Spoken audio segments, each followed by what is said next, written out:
Hi, my name's Nick Deeks. I'm going to be talking to you today about water and livability. Working as a consultant, I help governments and property developers manage water sustainably and in a way that increases livability in our urban areas. In my day-to-day work life, this means listening to the problem that my client has and working with a team of planners, engineers, scientists and architects to develop a solution to that problem, and then finally preparing drawings and reports that communicate that solution to the people who are going to build it. Today I'm standing in front of a project that I helped design. It's called the Eric Singleton Bird Sanctuary. This is the before and after photos at the same location. You can see how ugly it used to look. It also smelt really bad and people generally kept away from it. Polluted runoff from a large urban catchment drained through this area, carrying nutrients, heavy metals, gross pollutants and other contaminants. It drained directly into the Swan River. The City of Bayswater wanted to clean up this drain and make the area more livable, so they asked us to come up with a solution to the problem. We recommended a wetland to solve the problem, because wetlands provide a lot of important functions to make our environment a better place to live. I'm going to give you a quick tour of this wetland and take you through the 5 steps that the runoff takes through the wetlands. This is a plan illustrating the 5 steps, starting with the diversion weir, then gross pollutant trap, sediment basin, wetland, and outlet pipe.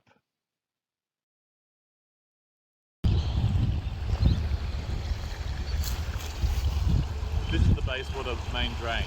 It's got the dirty water in it that we're trying to make better, and right now it's just going straight out to the Swan River. I'm standing on the diversion weir. At the moment it's got some sandbags around it because we're doing some maintenance on the wetlands. But normally what happens is the low flows go into a pipe at this point and they drain across to the wetlands. The weir has some boards in it which helps divert those flows, but right now those boards are lifted out so the water can go out to the Swan River. This is the gross pollutant trap. It's all underground, so you can't see what's happening, but it traps all the large pollutants like plastics, cans, and other rubbish before it gets to the wetland.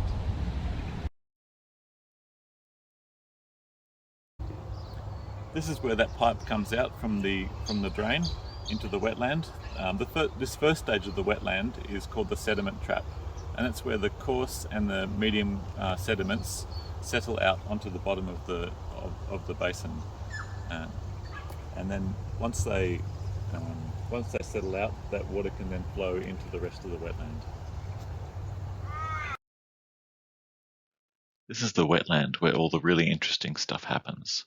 Most of the action here takes place at microscopic scale, where microorganisms digest and recycle the pollutants, and plants take up the nutrients for growth.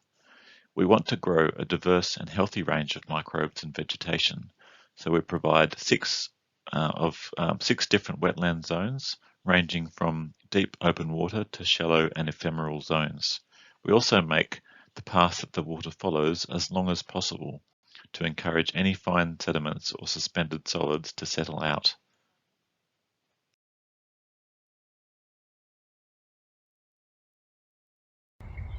Behind me, at the end of the wetland, is a pipe that returns the clean water back into that drain. And there's also, in addition to that pipe, there's an overland flow path there as well in case there's a flood flow that comes through here.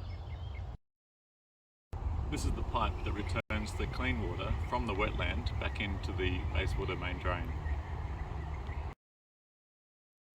The wetland now supports many species of plants, animals and birds, and is a destination for community recreation. Interactive signs help identify local frogs. A moaning frog.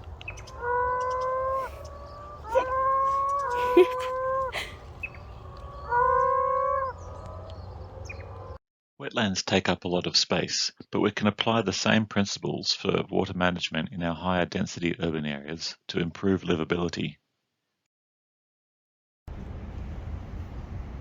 So even in the concrete jungle of the city, where you don't have the space that you need to build a wetland, you can still treat the water using something like this.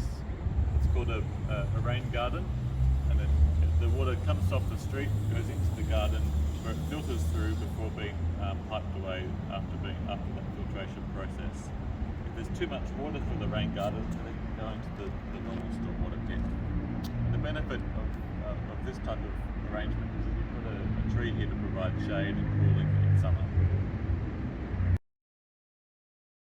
All of these ideas are called water-sensitive urban design. Not only do they improve water and our environment, they also contribute to sustainability principles, carbon capture, and help cool our urban areas during summer and make our cities more livable. Thanks for the opportunity to present on this topic today that I'm passionate about. If you have any questions, I'm happy to be contacted.